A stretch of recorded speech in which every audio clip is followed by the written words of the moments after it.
Chapter 19. First It Rains. Life in the witness security program progressed at a moderate pace, safe but dull.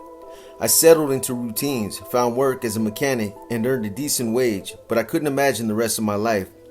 With no past, no apparent future, and only a mundane present, I simply existed like a broken appliance left to mend someday on a warehouse shelf. But more than that, I couldn't bear to live my life perpetually hidden. I needed purpose. Monet married me in the program. She contracted to disappear with me and to protect me. But I didn't want her sacrifice.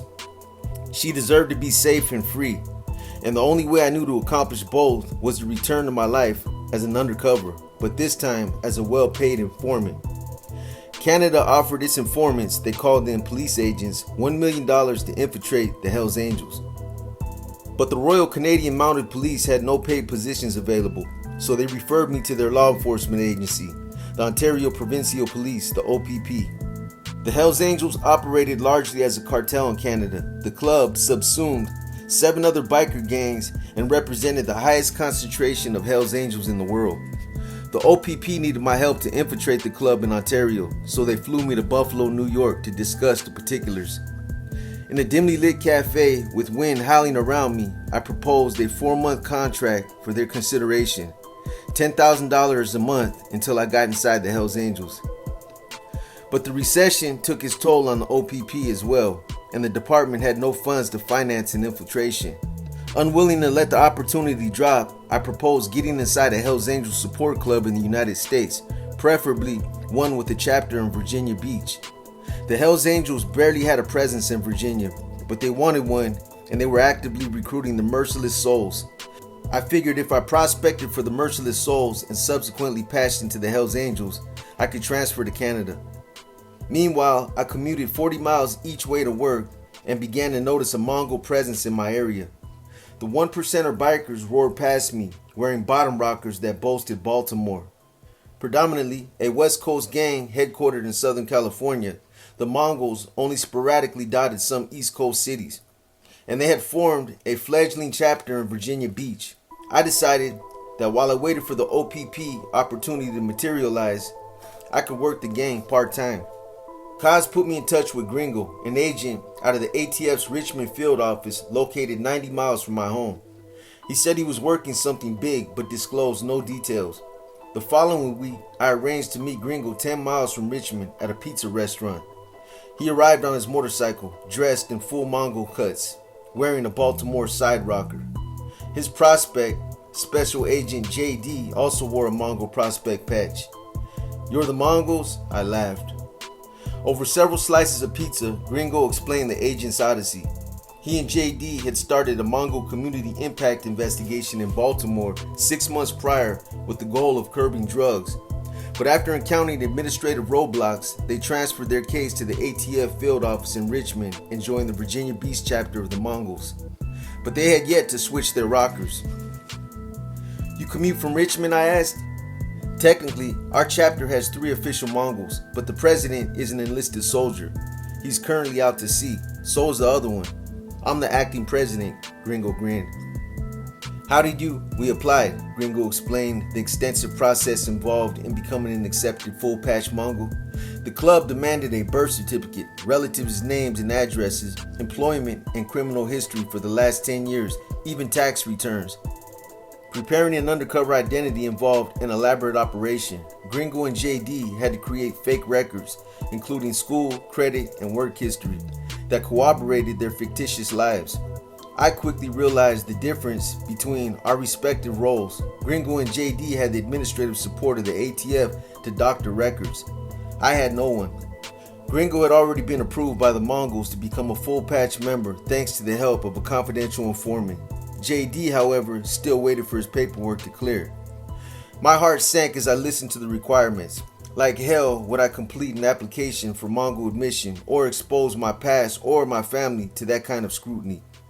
And I couldn't exactly borrow another agent's identity without attracting suspicion from the ATF. Never mind that I was technically still in the program. But I was luck in. Apparently, on the East Coast, the Mongols required official credentials only if a prospect wanted to become a full-patch member. I could be a part-time Mongol prospect and avoid a background investigation altogether. Distance helped. Gringo convinced the two official Mongols in the Virginia Beach chapter that the reason they hadn't seen me yet was that I lived damn near 80 miles away. At first, my dip back in the undercover life was unremarkable. I was too part-time to really appreciate much in the bar scene, and I hadn't committed to the Mongols since I still hoped the OPP opportunity would materialize. But one chilly September afternoon in 2008, Gringo asked me to attend an event at the Virginia Motorsports Park in Dinwiddie, a possible war bred between the Pagans and the Hells Angels support club, the Merciless Souls. The Pagans, who had long claimed Richmond as their territory, planned to intimidate the fledgling gang. They requested members of the Outlaws motorcycle club and us Mongols to assist their cause. The three clubs tolerated each other's presence mostly out of guarded caution. They shared a common enemy, the Hells Angels, and a joint goal to impede the club's territorial growth. None of them could survive a Hells Angels sweep. The Pagans respected the Outlaws because they feared them. By designating certain regions of the East Coast Outlaws territory, the Pagans maintained their own stronghold on larger parts of Virginia. The few Mongols who occupied the East Coast had no support from their West Coast chapters, and politically, the club functioned much like an independent party trying desperately to capture the majority vote by advancing a minority platform. Gringo, JD, and two Mongol hangarounds obliged. I followed Gringo in my clunky Honda Civic as he sped through traffic toward the racetrack. Doubt swirled in my head. What was I doing? I was part-time for a reason. Inside the park, an army of outlaws and pagans squared off a few yards from the Merciless Souls. They formed a blur of colors, like misfit cowboys prepared to reenact their own version of a gunfight at the OK Corral. Police scattered in the bleachers, some blending with the civilians, others guarding the entrances and exits. Snuff, president of the Manassas chapter of the Outlaws, shifted next to me, the skull and cross pistons on his cuts flapping in the breeze. His trademark black leather beret kept his ponytail in place. His mostly gray beard extended to his belly. A former competitive powerlifter in prison, he now used a cane. His patches telegraphed his commitment to the Outlaws, his willingness to exact revenge, even murder. Snitches are a dying breed. AHAMD, all Hells Angels must die. ADIOS, adios.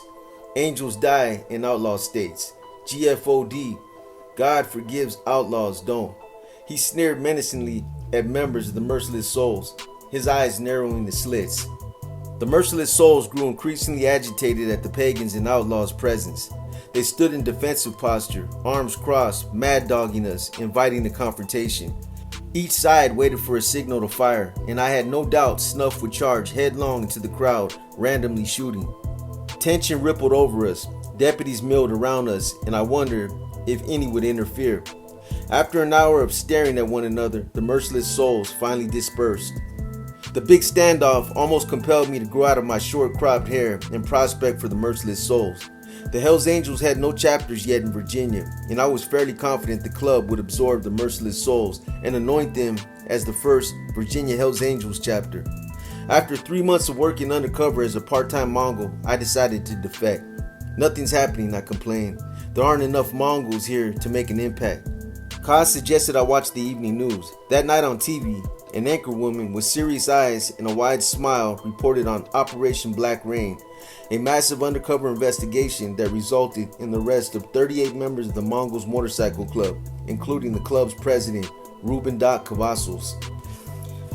Federal authorities also served over 160 search warrants in California, Ohio, Colorado, Nevada, Washington, and Oregon, a total of 110 arrest warrants. As her voice filled my living room, Kaz debriefed me. While you worked the Vagos, I worked undercover in the Mongols. You were part of Black Rain. His revelation stunned me. Of course, I had no idea, and his ability to move effortlessly in and out of investigation was a testament to his skill. I wanted to be that good, that incognito. The fallout from that investigation had huge implications for our Mongol infiltration. Not only did Black Rain devastate the Mongol leadership on the West Coast, but a federal court also banned use of the Mongols logo, a ruling that was later overturned. Gang members could no longer wear their colors. Unable to flaunt their identity, Mongols had to revise their club code. Full patch members now blended with prospects. Their whole rank and file hierarchy disintegrated. Lars and the Mongols' national president rotted in federal custody. During the raids, government agents seized the Mongols' paperwork, including pending applications from prospective members, partially completed background investigations, research on possible informants, and the club's bylaws and constitution. We no longer had to prove or explain our status to the Mongols. Members had no means of checking our credentials, and Lars was no help. If he said we were Mongols, we were. Even our chapter president, who briefly returned from his sea post, accepted our status without further inquiry. The new Lars emasculated him. We suddenly all looked alike, dressed now in t-shirts, soft colors with the Mongols logo embroidered on the pocket. Real tough guys. Black Rain's crippling effect on the Mongols organization made us reevaluate our purpose. We had less need to conduct another full-scale federal investigation into the same biker club. Few Mongols inhabited Virginia Beach, and most of the other clubs in the area either liked or tolerated the Mongols' presence. We debated whether to infiltrate the pagans, but Gringo worried about exposure. Kaz had previously investigated the Warlocks, the pagans' chief rival. There was always a chance some pagans might recognize them, but the pagans shared an alliance with the Outlaws. If we infiltrated the Outlaws, at least the pagans would treat us well. I was conflicted. I wanted to work the Hells Angels and relocate to Canada, but that option still hadn't materialized, and I was open to other possibilities. Meanwhile, as Mongols, we continued to frequent bars in Richmond, mixing with pagans and outlaws, until one night changed everything. The catalyst came shortly before Thanksgiving in 2008, when the agents witnessed what Snuff would later describe as an unfortunate incident involving a black male patron and members of his Manassas chapter. In the Hard Times Cafe, a Depression-era parlor tucked into a street corner in Fredericksburg, two outlaws, Alibi and Jason, Snuff's brother, decided to have some fun with the customer. Got a light? Jason dangled a cigarette between his lips. A black man obliged. But when his match flared in the murky darkness, Jason, without provocation, put his fist through the man's face. Since he wasn't going to get laid that night, he figured he might as well get a ninja. The force of Jason's punch propelled the man to his knees. Alibi, a stubby outlaw who resembled a tree trunk, struck the dazed and bloody man again, this time fracturing his eye socket. He has to have surgery. Snuff took a pull on his beer, and his words chilled me more than the cool winter air funneling through his garage. He had canvassed the restaurant, worried about witnesses, assured that they knew the script. Alibi punched in self-defense. Snuff tossed his empty bottle against the wall and shot Gringo a hard stare. I suggest you lied too. Jason snickered. Hit any ninjas lately? Alibi, too, begged JD to lie to his lawyer, testify falsely at his pending trial. That's what a brother would do.